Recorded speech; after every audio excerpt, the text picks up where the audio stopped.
action. Bon, les enfants, là on est dans une gare routière. Alors une gare routière, c'est une gare où on trouve que des bus. Parce qu'en fait en Argentine, ils ont préféré développer le réseau de bus plutôt que le réseau de train, comme en France chez nous. Donc ce qu'on va faire, c'est que là on va aller en prendre un, il va nous emmener à Bariloche.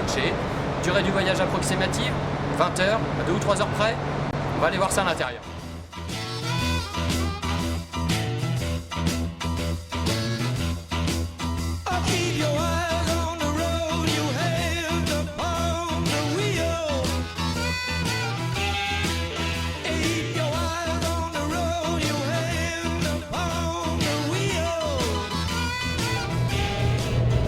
Et ici, c'est les compagnies de bus qui prévoient le déjeuner. Et donc du coup, on va goûter ça. Donc il y a un petit sandwich au jambon, un deuxième au fromage, et ensuite une petite pâtisserie. C'est très simple, mais c'est très bon.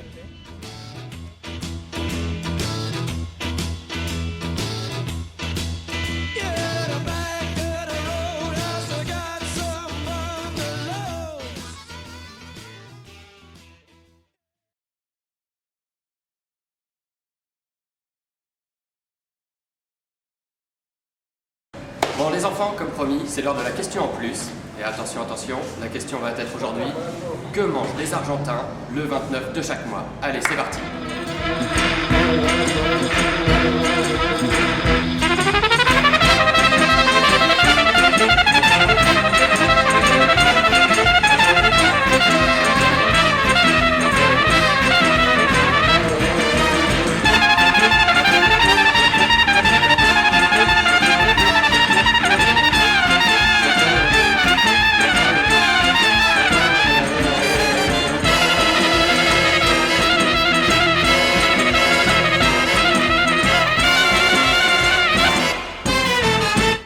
Bon les enfants, je suis sûr que vous avez deviné, il s'agissait des pâtes, bien évidemment. Alors, pas n'importe quelle pâte par contre, des gnocchis. Alors la question qu'on se pose, c'est pourquoi est-ce qu'en Argentine on mange des gnocchis tous les 29 de chaque mois? C'est assez simple. Au tout départ, ce sont les Italiens qui sont venus habiter en Argentine. Et du coup, il reste quelques traces de ce passé, de cette histoire. Et pour commémorer un petit peu l'ancien passé italien de l'Argentine, on mange des pâtes tous les 29 de chaque mois. Des gnocchis. Et tous les dimanches, n'importe quelle pâte, tant qu'on mange des pâtes. Voilà. Allez, bon appétit! Bon les enfants, on est de retour sur le Perito Moreno, donc ce grand glacier qui marque la fin de la cordillère des Andes. Et on va en profiter pour faire un petit point sur la nature. Parce que vous avez dû remarquer, notamment sur la route des Andes, que la nature ici en Argentine, elle est très présente, elle est massive, elle est grandiose, elle est magnifique cette nature. Et donc on va voir comment est-ce qu'on fait pour la préserver. Notamment en allant à Los Alerces, qui est donc un parc naturel, une zone réservée où la nature peut se développer tranquillement. Ensuite, on va rencontrer Marcelo, qui est un guarda-parquet, l'équivalent du garde forestier chez nous, et qui va nous parler un petit peu de son métier. Mais tout de suite, on commence par Puente del Inca, où on va voir ce qui se passe quand on ne prend pas soin, on ne fait pas attention à son environnement.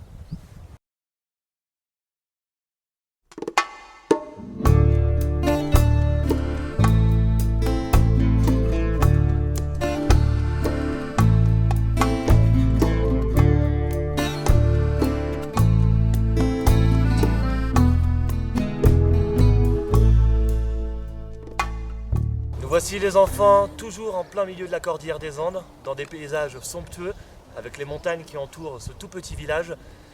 Pour autant, voilà, nous nous trouvons actuellement en plein milieu d'une décharge, où on peut trouver des vieilles chaussures, du plastique, des gants, tous les objets possibles et inimaginables.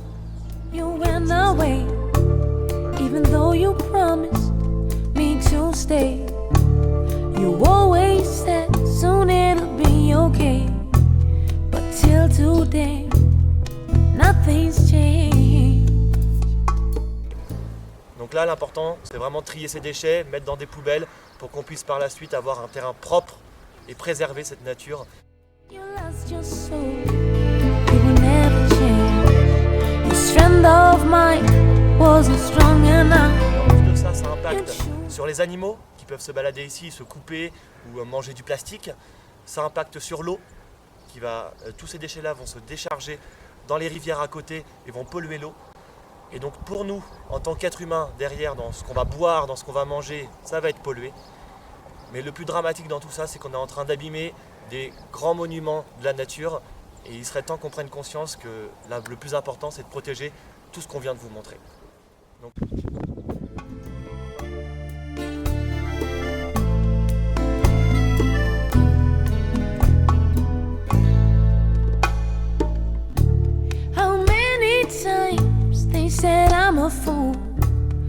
But as you shine, I have faith in you. I always thought one day we'll reunite, leaving hell, reaching paradise.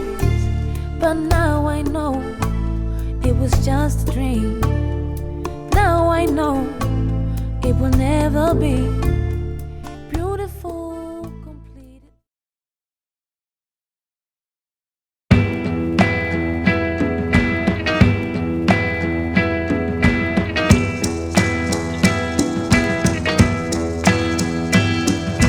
Cape Cod Light to Mississippi to San Francisco Bay. They're talking about this famous place, the Greenwich Village Way. Here I come like a bear. If no is you with then you may not be scared. By Selassie against you gonna be scared. Another focus on if this be church in the tear. Any advice a little more clear? Under my keep my brain, get him in the meeting with my friend. Another man for me again, let's go to the bar right off my land. I don't wanna live it for the sending of them and it's coming in for me, for you, for us, for them. Who killed the youth in a titan? Who killed the youth, the mega crime champion? The judge and police and the corruption. No change at all for the youth children. And they say who killed the youth in a titan? Who killed the youth, the mega crime champion? The judge and police and the corruption. No change at all for the youth children. So I got my banjo out, sitting catching dust. Alright, then it's my Painted right across the face, Greenwich Village Road bus. So I got my banjo out, sitting catching dust. This is a big son. Painted right across the face, Greenwich Village Road bus. Is the man all me know when I get shot? People cry.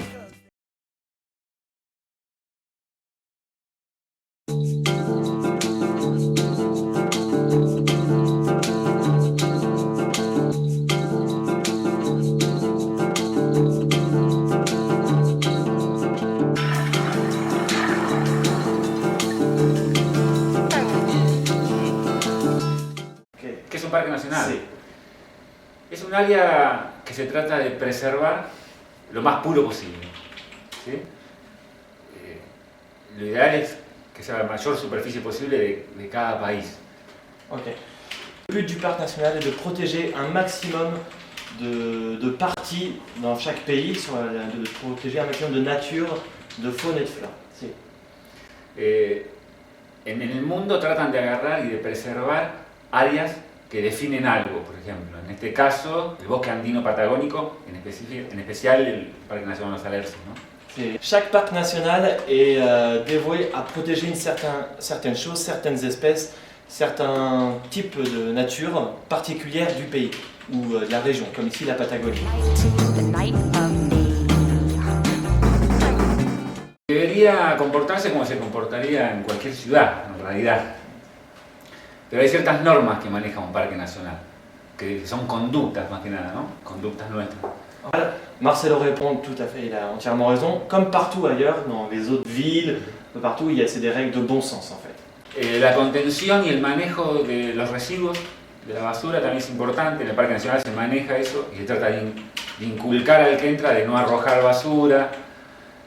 La basura que generás, tratar de sacarla fuera del parque. Sí. Y después normas que en todos lados, no podés lavar autos en los lagos ni en los ríos. Sí. Cortar plantas, no podés llevar nada dentro del Parque Nacional, ni una piedra, ni un tronquito, ni una rama. Alors, il faut évidemment jeter ces détritus à la poubelle. À la fin, on les ramène, on les sort du parc national pour les mettre à la poubelle. On ne les jette pas dans les lacs, dans les rivières, dans la nature, partout par terre. Es la vida como aquí, como en toda la ciudad. Como debería ser en todos lados. Como debería ser, comme ça devrait être partout.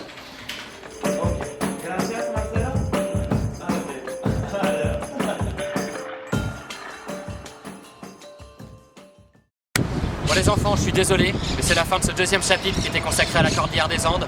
J'espère que vous avez bien profité de cette nature énorme qu'est la Patagonie. Nous on profite là en ce moment d'un petit soleil, un petit rayon de soleil qui nous fait bien plaisir. Et pour nous le voyage continue, donc ça veut dire qu'on va aller à Ushuaia, puis à Puerto Madryn. Ushuaia, le bout du monde, Puerto Madryn, la péninsule Valdés. On va pouvoir découvrir les baleines, les pingouins, les lions de mer. On espère découvrir tout ça avec vous. On se retrouve bientôt. Allez, salut, ciao les enfants. llanero, la sangre de San Sebastián. Y en la ciudad de Chillán la calma me bajó a cero. Mi niño nada de cabrero, le subí una caminata. Quiero una calle leída, no se me otra el instrumento. Bendigo para nacimiento una mañana. Para los griles y las casetas.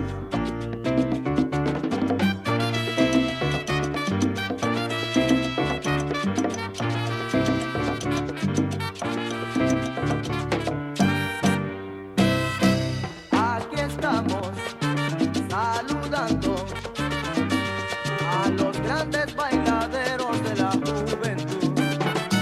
Las parejas tiran pasos, gracia, belleza y estilo que les saben dar. Y las horas se pasan felices bailando al compás